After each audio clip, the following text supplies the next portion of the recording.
Olá pessoas, quem fala aqui é Belmiro, bem-vindos e bem-vindas ao nosso podcast. Esse podcast da Estúdio Sala de Aula, gravado com o aplicativo Anchor, Anchor.fm. Então recomendo, se vocês quiserem acompanhar melhor nos podcasts, também produzir o seu próprio podcast, grave com o Anchor, em que você não tem que pagar nada e também não tem limite de armazenamento. Então, sem mais delongas, vamos então para o nosso episódio.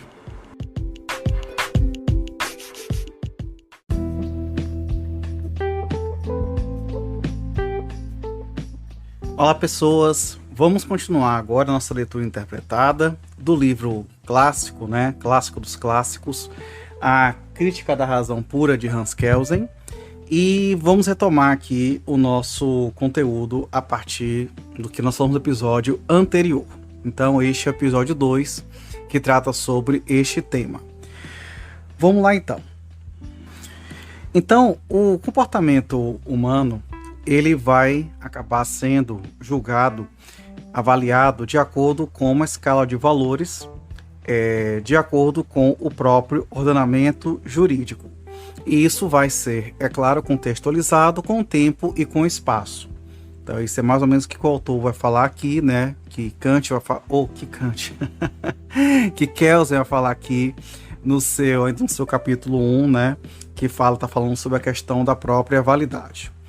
Então, no caso, na comparação com a norma, o fato ele vai ser, portanto, avaliado como bom ou como mal, como bom ou como ruim, de acordo com o valor positivo ou negativo que a norma jurídica assim estabelecer.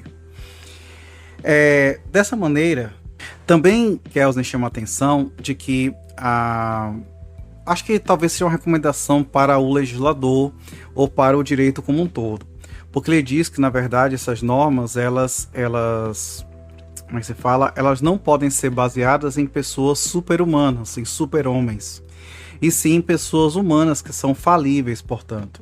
Porque, na verdade, também não pode ser criadas por super-humanos para humanos, porque senão seriam escalas de valores completamente arbitrárias. Inclusive, a própria construção das normas jurídicas, ela é por si só falível. E Kelsen também chama atenção para a existência de certa antinomia ou de certa contradição de normas. Então ele fala que, por exemplo, dá o exemplo de alguma norma que de alguma maneira proíba o suicídio em certas circunstâncias e outra que permite o suicídio em certas circunstâncias. Então, racionalmente, muitas vezes o enquadramento do fato pode se basear em uma ou uma outra norma, portanto.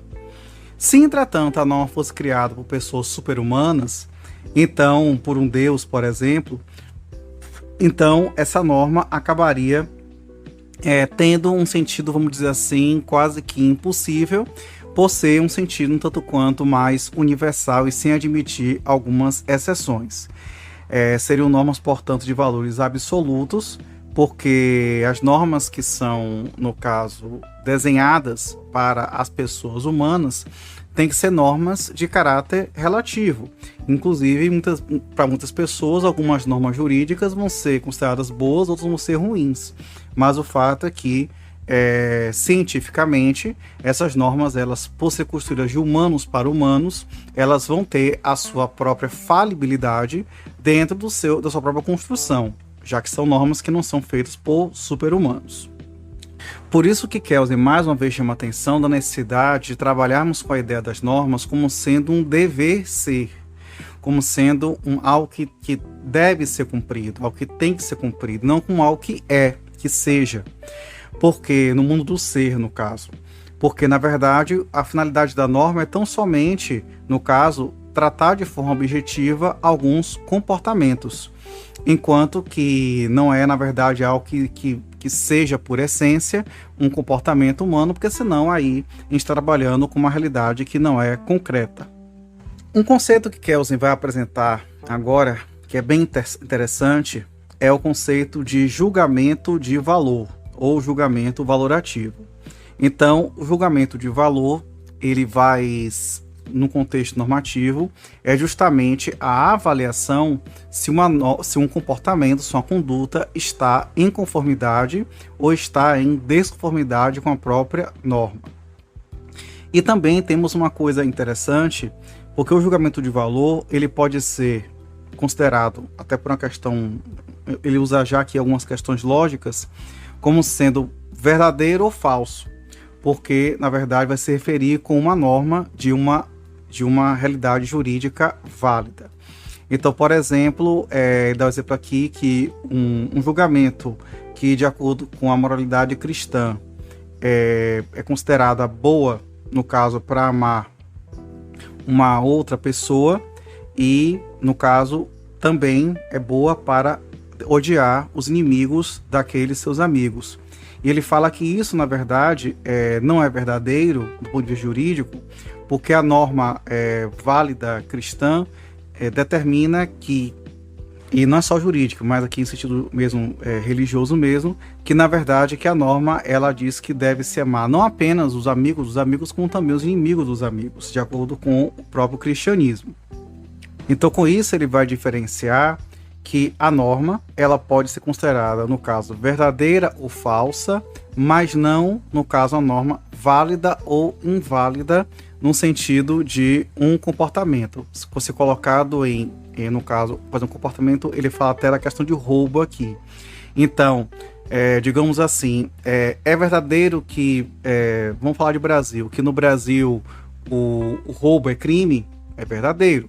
Agora, isso não é uma discussão que envolve se é válido ou não é válido, no caso, punir, no caso, a conduta de roubo, portanto. Isso tudo ele chama de julgamento da moral, julgamento de valor, da moral não, desculpa, julgamento de valor, ou ainda, no caso, simplesmente julgamento. Aí ele também vai dizer uma coisa interessante, que quando esse julgamento é feito por um juiz, ele já não vai ser simplesmente, olha que interessante, não vai ser simplesmente um julgamento puramente lógico sobre a questão da aplicação da norma, sobre a norma em si. Então, esse julgamento, na verdade, ele vai envolver a construção de uma norma individual, que vai ter a sua validade adstrita no caso concreto, que vai ser distinguida, não vai ser distinta de uma norma geral, que é a chamada, que é a própria lei, ou que a gente costuma falar, né, no nosso caso, na linguagem da nossa teoria do direito, como sendo direito objetivo, ou como sendo ordenamento jurídico. Então, o juiz, ele apenas não aplica a norma de uma forma lógica, mas também ele, na verdade, ele constrói uma norma em cima do caso concreto. Eu queria fazer aqui uma observação, porque conversando com algumas pessoas sobre a minha iniciativa de revisitar, né, essas obras clássicas, que a gente tem muito equívoco sobre o pensamento de alguns autores. Então a gente costuma, por exemplo, eu vou acabar repetindo isso diversas vezes sobre diversos momentos, a gente costuma achar, por exemplo, que Hans Kelsen ele teria uma teoria completamente seca e desplugada da realidade social, quase que uma coisa automática. E com isso que acabamos de explicar aqui agora, vê-se que não é o caso. Vê-se que, na verdade, ele entende que esse processo humano, portanto imperfeito, de aplicação da norma envolve a construção de outra norma e não apenas um julgamento automático. Veja, por exemplo, por isso que torna-se difícil, até mesmo na posição de Kelsen, um julgamento com base em uma inteligência artificial, por exemplo, que não tenha uma margem de manobra para esse tipo de considerações concretas. Ele também vai reiterar, em alguns momentos, que a norma tem que trazer um comando que seja o mais objetivo possível, que venha a se diferenciar da avaliação valorativa pessoal que nós teremos sobre cada um dos objetos que nos cercam. Objetos sejam corpóreos, incorpóreos e por aí afora. Porque nós vamos entender, nós vamos avaliar como seres pensantes que nós somos, né, seres dotados de vontade, autonomia, de que, na verdade, algumas coisas são pra gente boas ou são ruins. Assim como vamos desejar ou deixar de desejar algumas coisas também. Então ele vai explicar, por exemplo, que o valor consiste na relação com um objeto particular, de um comportamento que se relaciona com um desejo ou uma vontade de um indivíduo é designado como sendo um valor subjetivo, que é, portanto, distinto do chamado valor objetivo, que é o comportamento que a norma considera como correta ou como incorreta. Então, uma coisa é sua percepção como certo ou errado, outra coisa que a norma vai dizer que é certo ou que é errado. Por isso que eu achar que algo é bom ou é ruim, eu, pessoa, então esse é um julgamento subjetivo.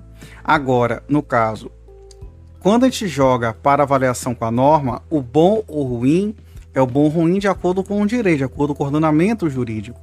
Então, por conta disso, então a gente vai entender que é bom ou ruim de acordo com a norma que já é válida, independentemente da posição pessoal que nós tenhamos. Então, basicamente, assim, vocês não perceberam que eu dei uma pausa aqui na gravação, mas eu avancei algumas páginas e, em resumo, na verdade, ele passa muitas páginas tratando dessa distinção do que é o subjetivamente bom ou ruim, de acordo com o que você acredita, de acordo com o propósito que você dá para algum objeto de comportamento, de acordo com a norma, mesmo considerando que a norma foi feita por seres humanos, por pessoas.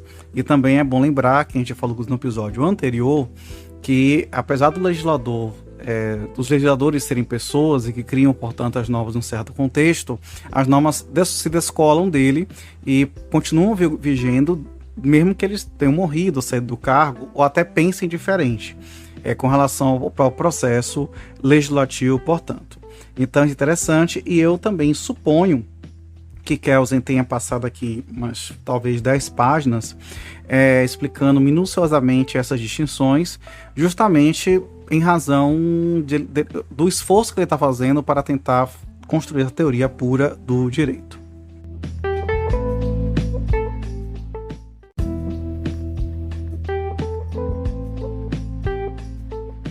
Agora vamos para o item 5 do capítulo 1, que fala sobre a ordem social. E, primeiramente, ele começa com a letra A, aqui falando sobre a ordem social de prescrever sanções. Vamos lá, então. Nesse momento, Kelsen vai trazer um conceito importante, que é o chamado princípio da retribuição.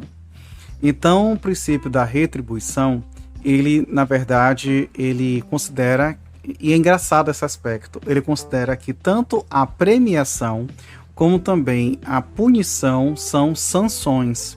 O que a gente costuma associar, pelo menos assim, né? Na visão de Kelsen, são sanções como sendo consequências, tanto ao lado negativo, que é um comportamento contrário ao direito, que vai ser punido, como também algo positivo, como sendo, na verdade, uma consequência que é assim colocada. E tomando nesse sentido mais negativo, mais restritivo, então, no caso, a sanção enquanto punição, ela vai ser uma desvantagem colocada face àquele que praticou um comportamento contrário ao direito, como retirar a vida, a sua saúde, a liberdade, a honra, bens materiais, e por isso, na verdade, tem que ser uma punição no sentido amplo da palavra. Então, na ordem social, uma ordem social jurídica, então, na verdade, uma sanção deve ser aplicada, deve ser executada sobre aqueles que descumprirem, no caso, as normas jurídicas. Por isto, fica implícito que o comportamento condicionante da sanção, ele é proibido. E aqui ele também fala que muitas vezes, quando a norma dá o comando, na verdade, ela não quer que você execute, por exemplo, matar alguém. Ele não quer que você mate alguém. Na verdade, quer que você deixe de matar alguém. Então, na verdade, o que se busca é o comportamento contrário àquilo que se está trazendo como uma previsão de uma punição. Nessa ideia de buscar comportamentos que, vamos dizer assim, que sejam concretos, que sejam humanos, muitas vezes, aparentemente, ele fala, inclusive, ele deixa claro que essa questão é meramente aparente. Existirão certas contradições aparentes nos comandos normativos no ordenamento jurídico. Então, ele dá o exemplo, e às vezes ele usa isso no livro dele, né? Algumas proposições lógicas.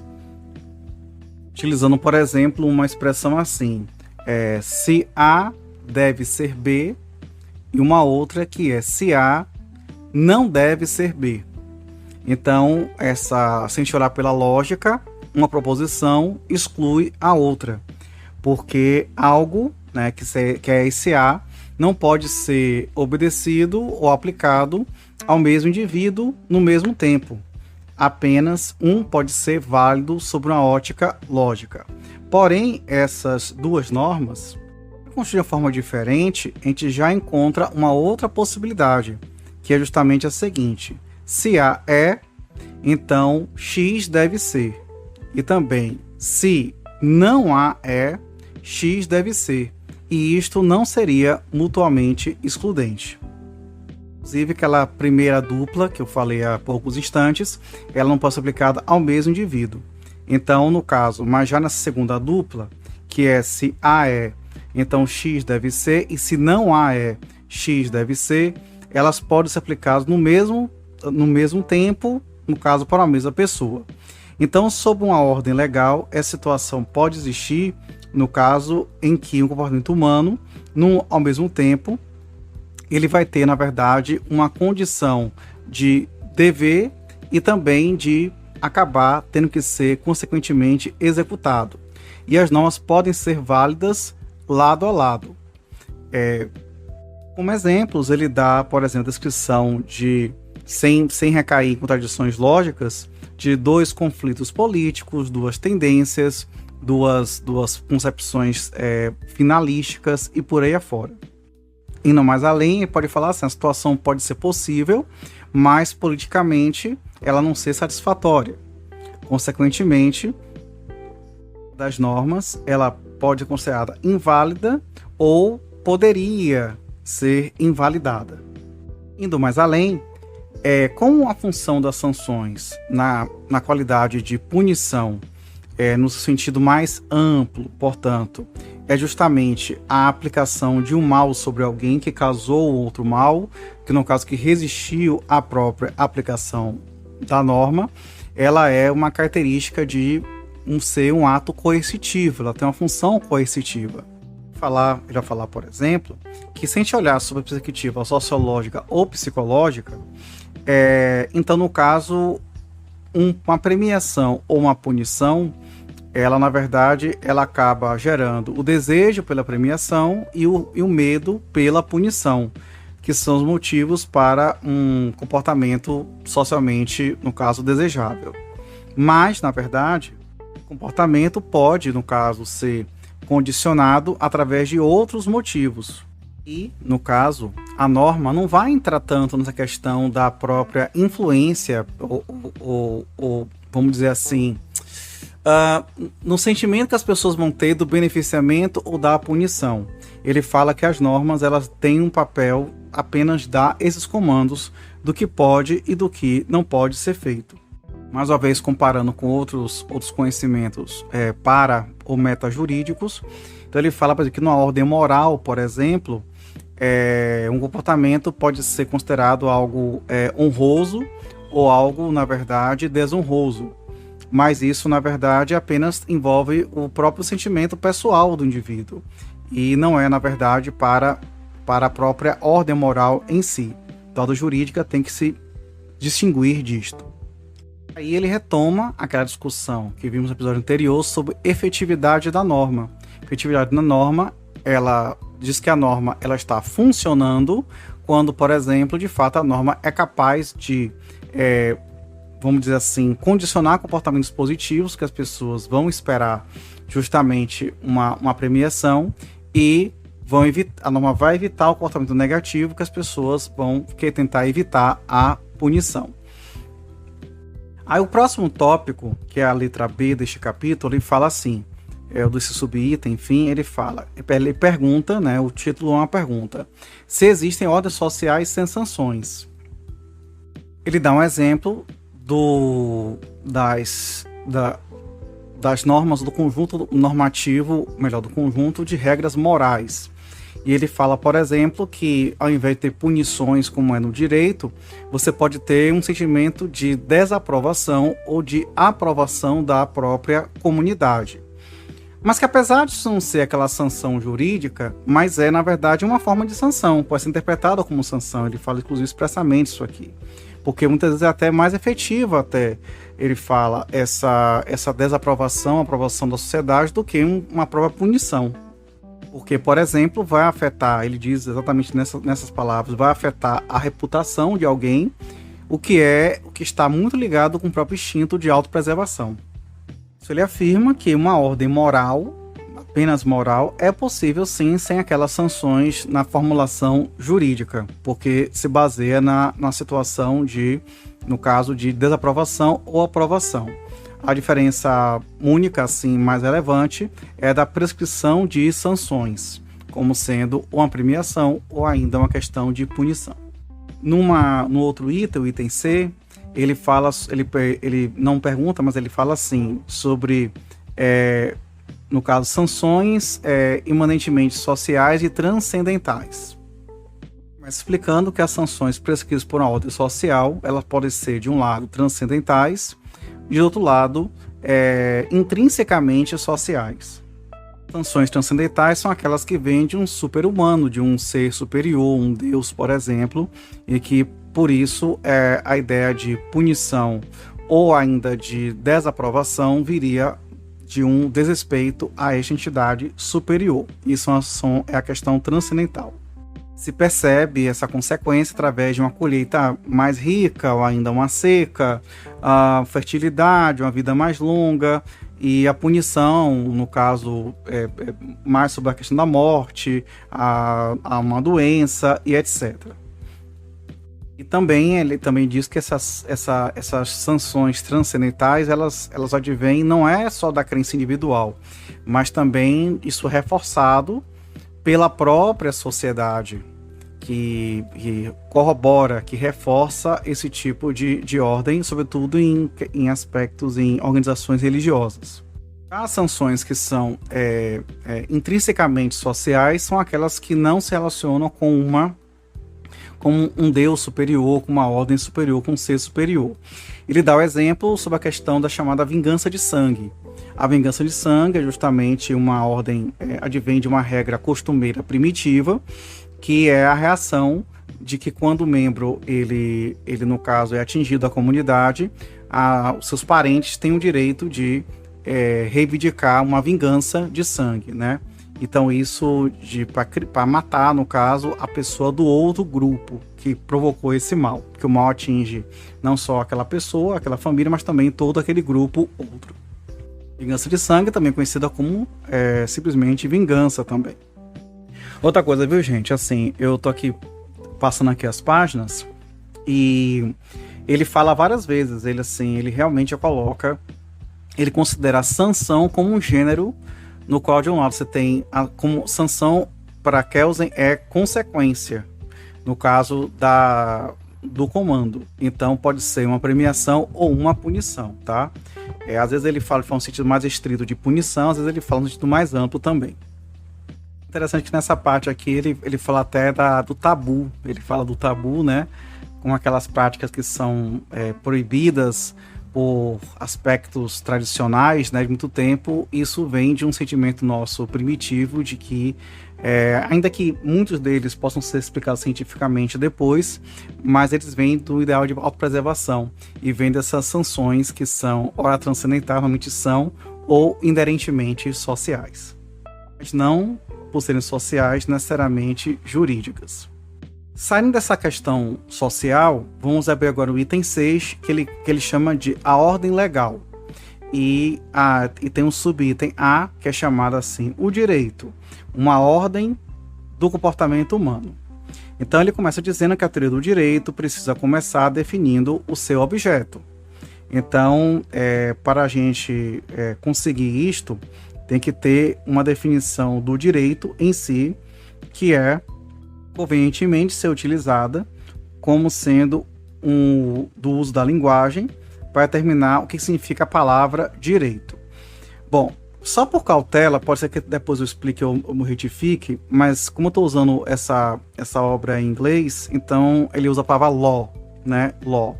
Então, law não é no inglês para, num sentido jurídico anglo-saxão, law não é só lei, law tem mais a ver com direito, entendeu?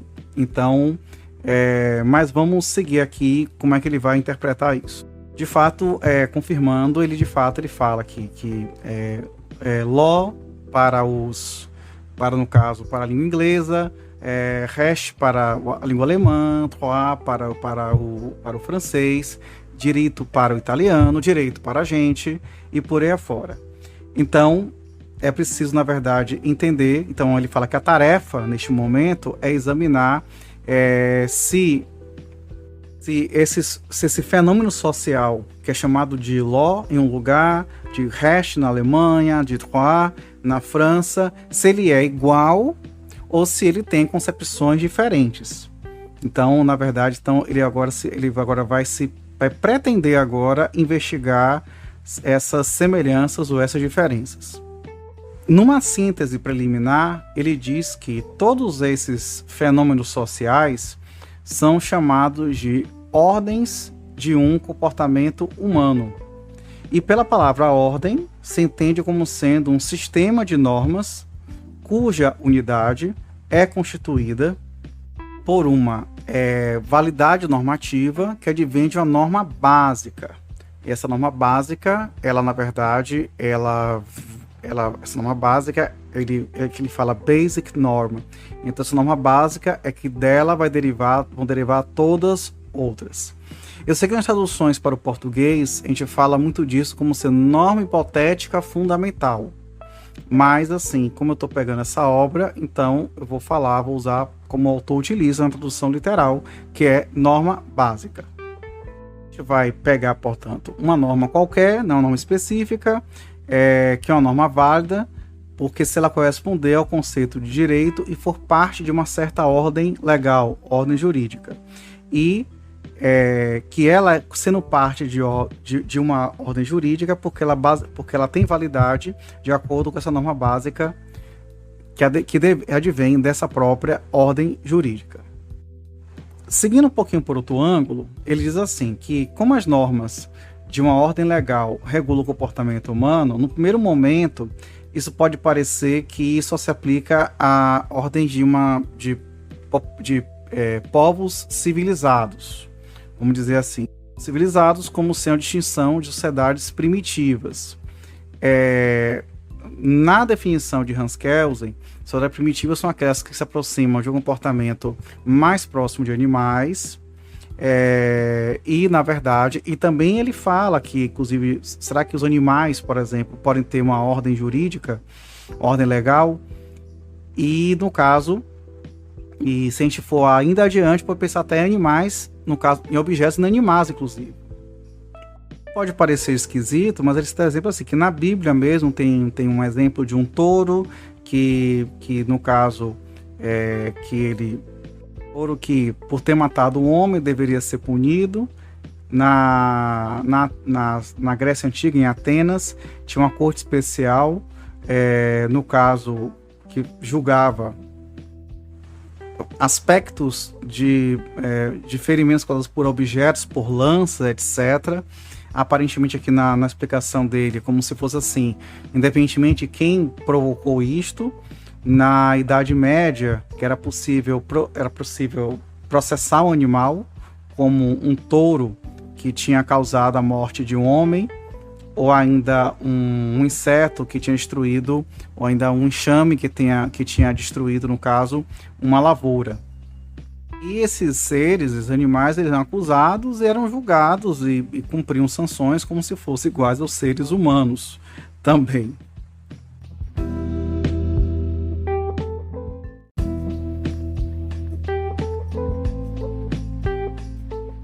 Bom, todas as situações que pra gente podem parecer absurdas hoje, elas decorrem do fato de que havia um entendimento nessa sociedade de que esses seres inanimados ou animais, eles teriam alma. E que por terem alma, eles podiam, na verdade, ser serem assim, no caso, punidos. A mesma situação envolvendo o parâmetro da alma envolve sobre a tentativa de suicídio, do autossuicídio, né? Também ser punível em algumas sociedades também. Então, ele traz essa ideia, que é uma ideia, portanto, bastante específica.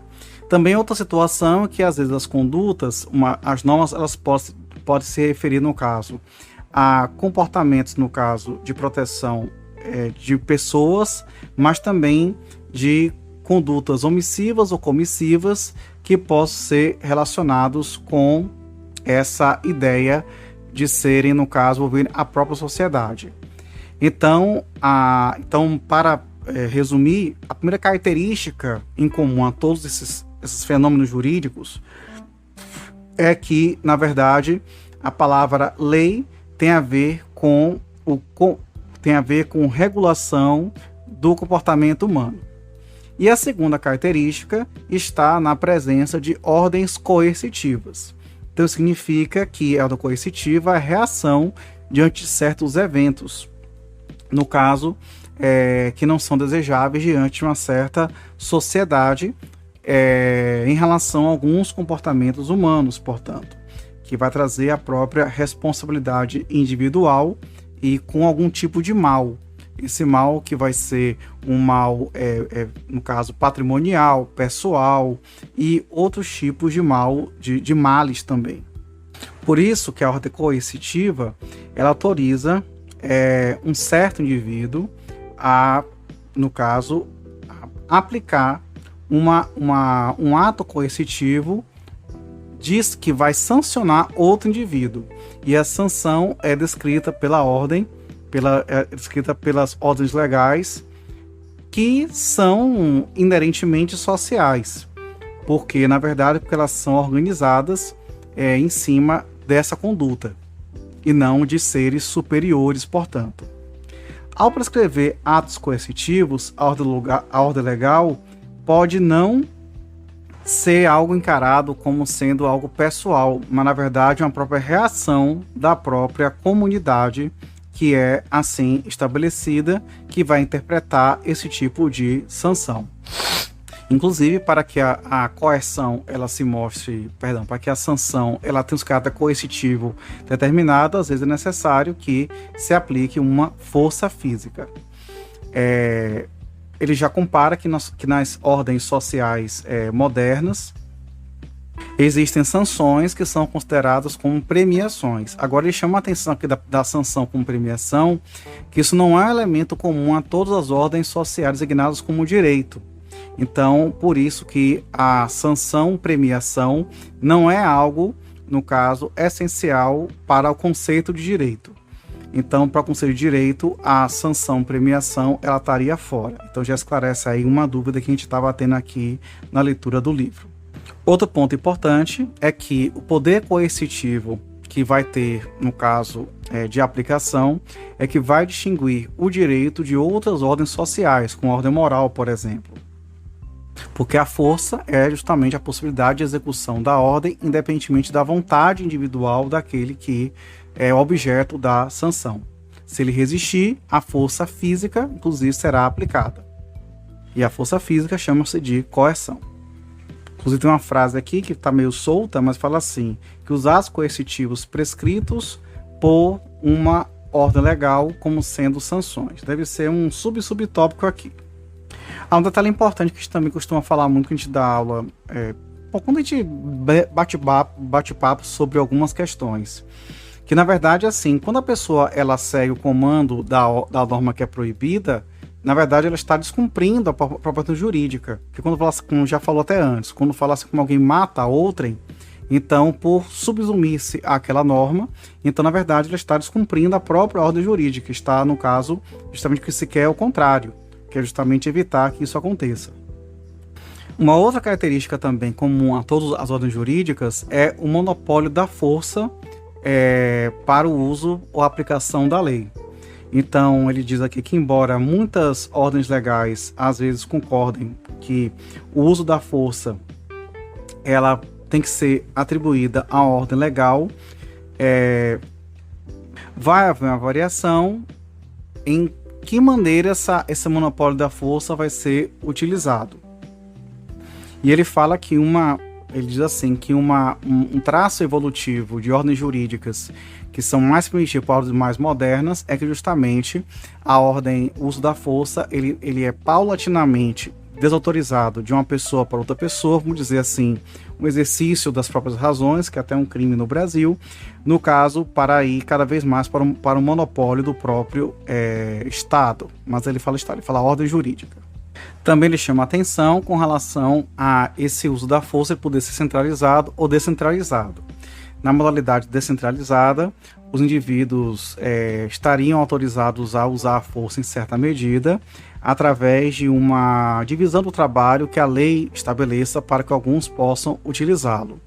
Então, talvez seja aquele comando voltado à questão de uso de armas letais, ou ainda polícias, ou ainda a questão do esforço incontinente e por aí afora, e para prevalecer seus próprios princípios também, como tem da emenda americana, que tem direito constitucional ao uso de armas, né, pela população, enfim, tem uma discussão aí muito grande sobre isso. Então ele fala que tem essas discrepâncias, essas variações mesmo. E uma consequência esperada desse tipo de, como se fala, esse tipo de monopólio da força está num sentimento de segurança, ou uma garantia de segurança que as pessoas vão ter, que podem recorrer para esse ordenamento jurídico. E essa segurança, ela vai exigir que a sociedade, ainda que minimamente, seja centralizada, para que um órgão, uma corte, um tribunal, ela possa, no caso, avaliar quando que esse uso da força pode ser utilizado ou não, porque para que se dê a todos nesse grupo justamente um parâmetro objetivo de sua utilização. Então, essa segurança coletiva vai variar de acordo com os graus de centralização no procedimento de avaliação dos casos concretos em que o uso da força vai ser ou não vai ser utilizado. No nível mais elevado, ele associa, né, ele diz que o uso da força, no caso, ele vai ser, no caso, mais elevado quando o governo for mais centralizado. Então, houver, portanto, a instalação de diversas cortes de justiça com jurisdição compulsória e com órgãos centrais de aplicação dessa correção. Então, ele fala dessa gradação de sociedades que não são tão centralizadas e, consequentemente, na opinião dele, na visão dele, então você tem, na verdade, essa ideia. Quanto mais centralizada, talvez o sentimento de segurança seja menor. Quanto mais centralizado o sentimento de segurança, talvez seja maior, nessa visão aqui dele. Sendo que, o que se quer através da segurança coletiva? O que se pretende é a paz. E a paz, na definição de Kelsen, a paz é a ausência do uso da força física. Ou seja, é a pacificação da própria comunidade. Ausência do uso da força física pelas pessoas, no caso. Só que a paz do direito, ele mesmo fala aqui, é uma paz apenas relativa, porque o direito não exclui o uso da força de um ser humano contra outro ser humano.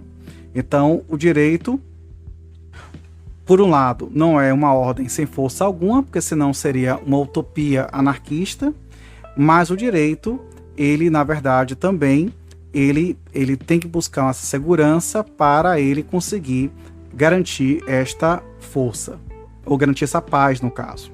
E aqui ele traz uma afirmação que ele fala assim: como o monopólio da força é centralizado, se isso for centralizado, então, na verdade, a gente vai assumir, a gente vai entender que a pacificação de uma comunidade legal apenas vai ocorrer no nível de desenvolvimento em que a autodefesa seria proibida, isso no campo ideal, ao menos em princípio.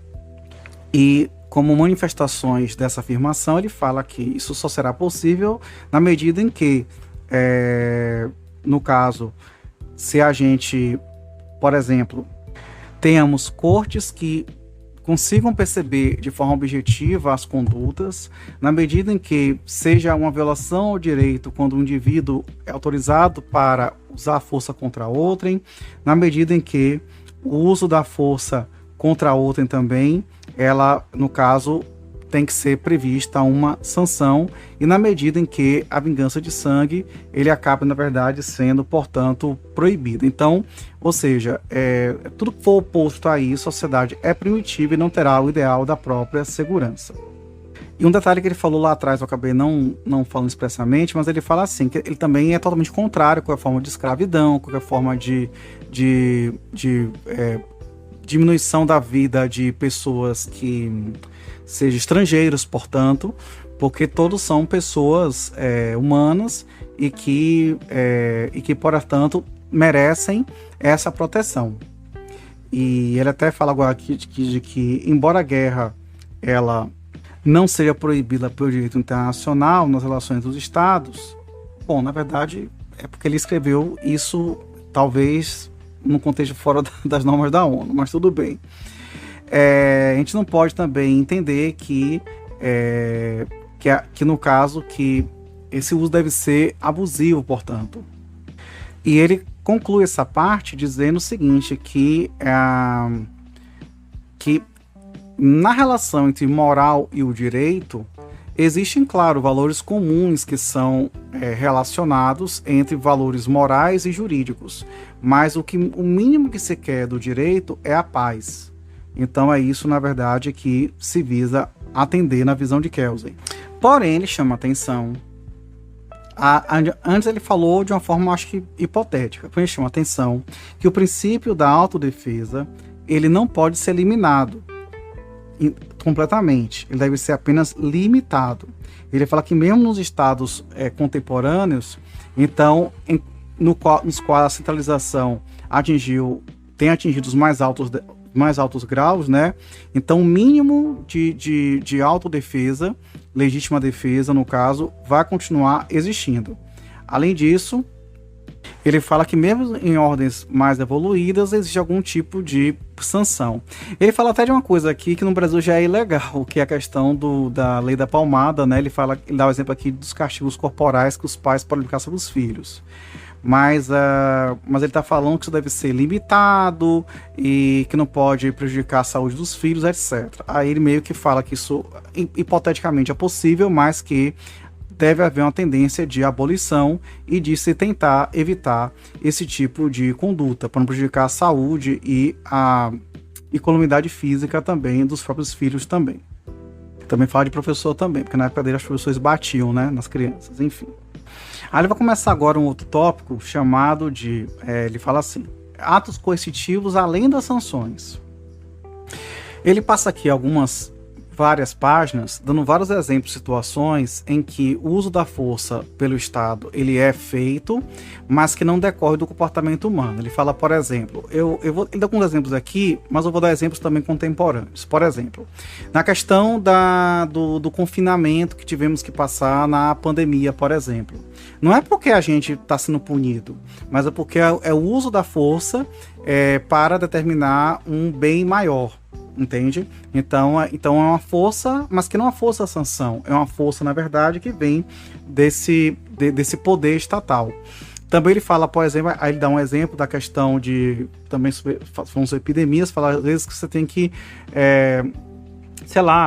matar, por exemplo, um cachorro que tem raiva, por exemplo, então matar um animal quando estão transmitindo algum tipo de, no caso, sacrificar o animal quando estão transmitindo algum tipo de doenças, por exemplo.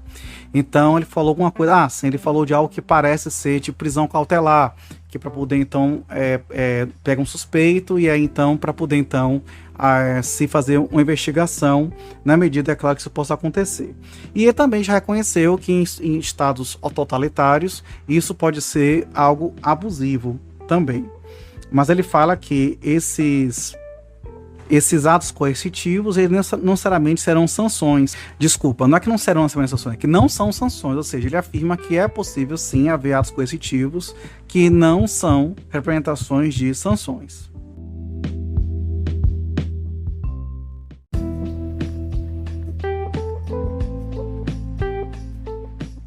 Aí ele vai apresentar o conceito de delito, no caso. Que o delito é definido como assim, aquela conduta daquele indivíduo que ele não está obedecendo às normas jurídicas que são devidamente assim estabelecidas. Então, com isso, essa sanção, como uma consequência de um delito, ela na verdade não é uma adequação, vamos dizer assim, não é um conceito correto, mas é bom falar sempre que uma sanção é algo que pô, pior que são duas palavras parecidas, mas vamos lá. A sanção é algo que deriva do próprio delito como algo que decorre ou previsto pelo próprio ordenamento jurídico. Porque ele falou justamente de outras formas de atos coercitivos para salvaguardar os interesses da própria sociedade.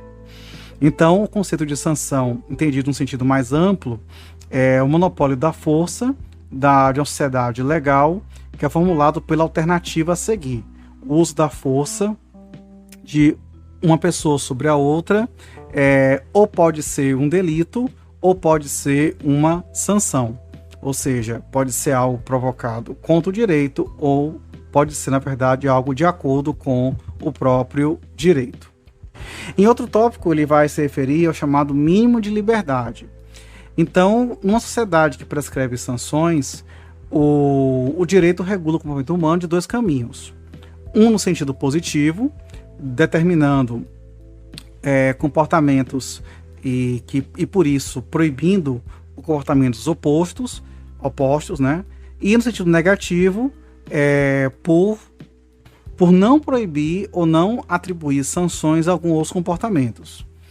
Então, um comportamento que legalmente não é proibido é legalmente permitido, nesse sentido negativo, portanto. Então, aquilo que está permitido, aquilo que não está proibido, o indivíduo tem liberdade tranquila para atuar livremente. Então, a liberdade restante para o indivíduo, pela ordem legal, ela está dentro daquelas interseções dos conjuntos de não proibição. Mas também ele vai fazer algumas digressões aqui, que nem toda conduta que prejudica a outra é necessariamente proibida. Então, por exemplo, assim, ele fala da questão da instalação de um ventilador, na verdade, no limite de propriedade. A gente vê pelo Código Civil, tem direito de vizinhança, né? Enfim. Então, nem sempre o direito consegue prever todas as condutas que estão atuando de uma forma ou de outra. Mas apesar de não haver uma proibição, isso não impede que haja o conflito. Porque imagina se a pessoa coloca um ventilador barulhento da minha parte, tá? Do lado que prejudica o som da outra, isso vai gerar um conflito. E às vezes a ordem legal, a ordem jurídica não tem uma solução para isto. E ele fala aqui, inclusive, especificamente ele fala isso. A ordem legal não pode prevenir todas as possibilidades de conflito. Ele fala que, de modo geral, o que os diversos ordenamentos jurídicos têm em comum, ele fala que um princípio praticamente universal nas jurídicas contemporâneas é qualquer tipo, vamos dizer assim, como é que eu posso colocar para vocês? Qualquer tipo de impedimento de que alguém que não tem o comportamento proibido, que ele assim seja impedido. Que é o uso da força de uma maneira ilegal, que seria um abuso de autoridade, portanto. Ele não fala aqui de igualdade e tudo isso, mas eu penso muito nisso, a questão da igualdade. Então, pensa assim, vamos pegar um exemplo contemporâneo, pensa assim, um casal de namorados heterossexuais podem se beijar num estabelecimento público, se beijar, não é se engalfinharem assim, não é isso. Então, um casal gay não pode, um casal de lésbicas não pode, por quê?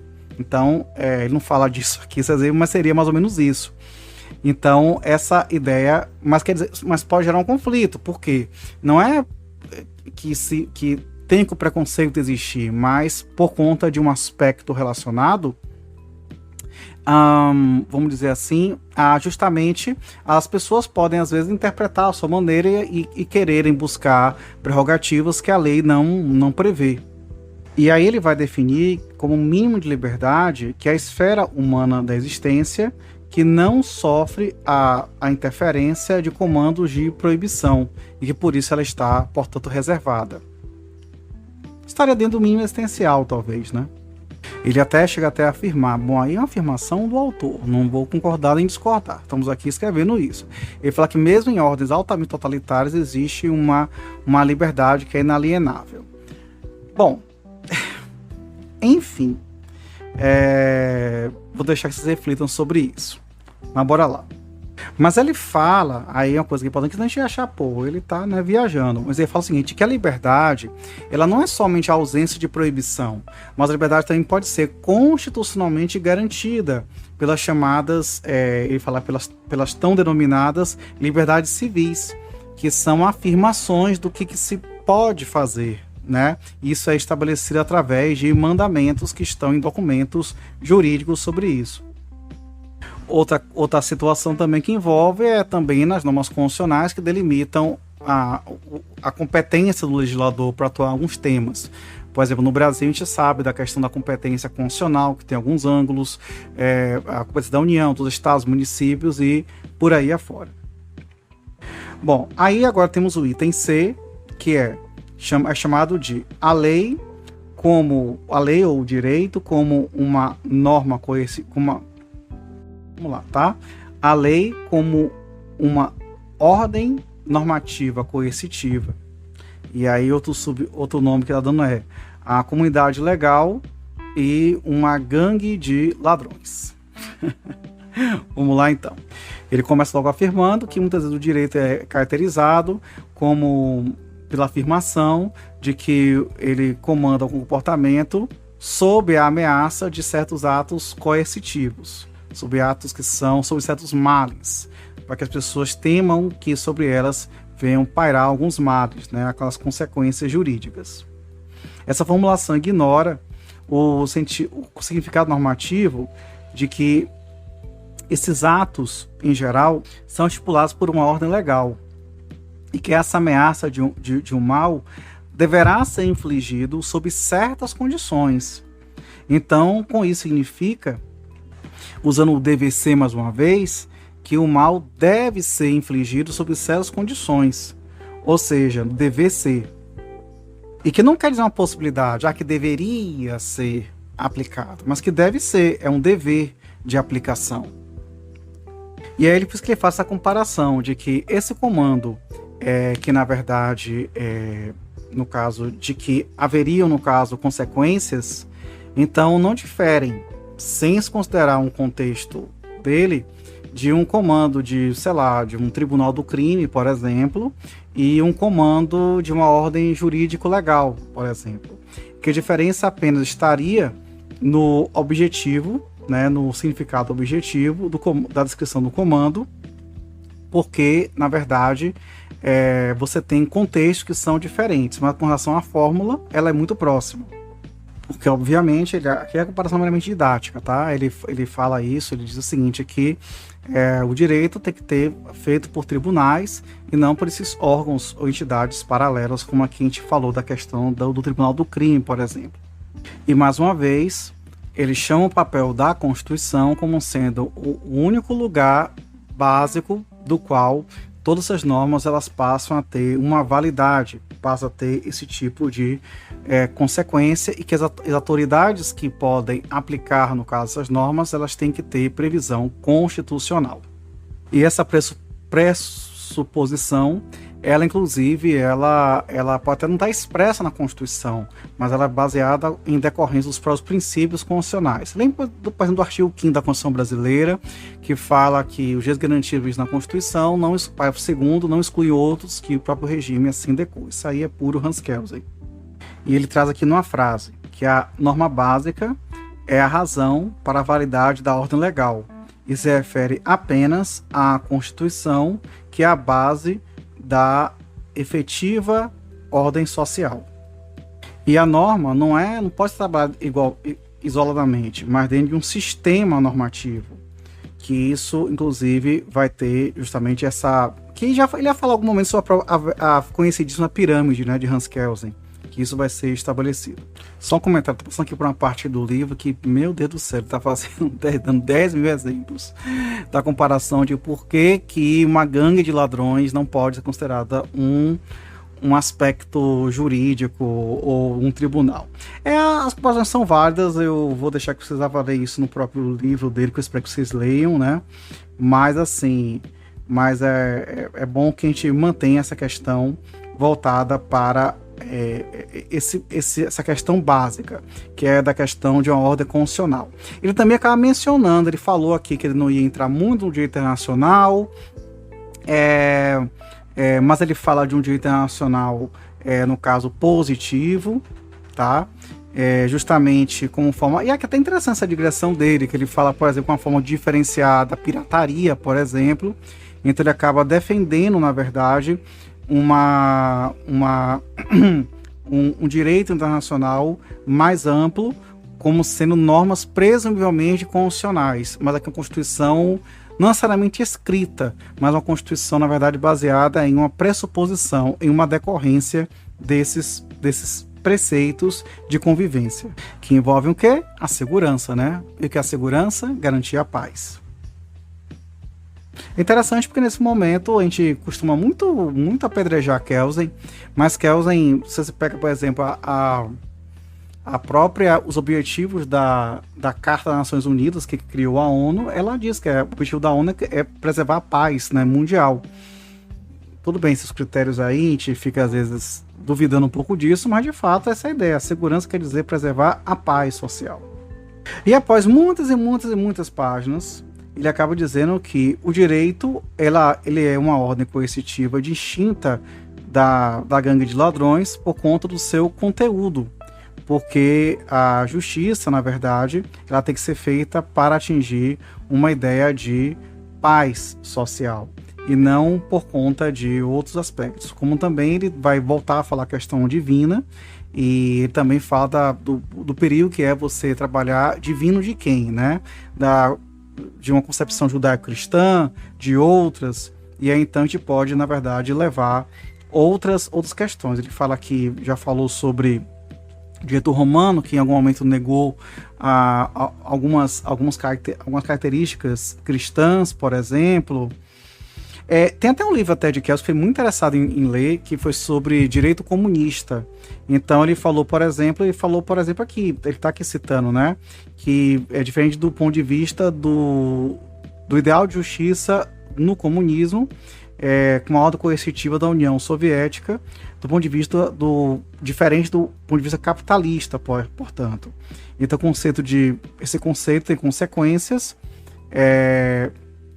que acabam sendo um tanto quanto diversos de acordo com a ordem positiva que é estabelecida. E ele termina esse item falando basicamente sobre que algumas revoluções, muitas vezes, elas começam como ilegais e depois acabam tornando legais, a depender dessas circunstâncias, porque alteram a própria ordem jurídica. Bom, gente, mas aí esse bate-papo ele vai ficar para o próximo episódio. No próximo item a gente vai falar aqui, vai abrir um tópico que é faz uma pergunta sobre obrigações legais sem sanções, se é possível ou não. E eu dei uma passada aqui de olho nos próximos escritos, e ele vai depois voltar a tentar definir o conceito de direito. Valeu, gente, até mais, tchau, tchau.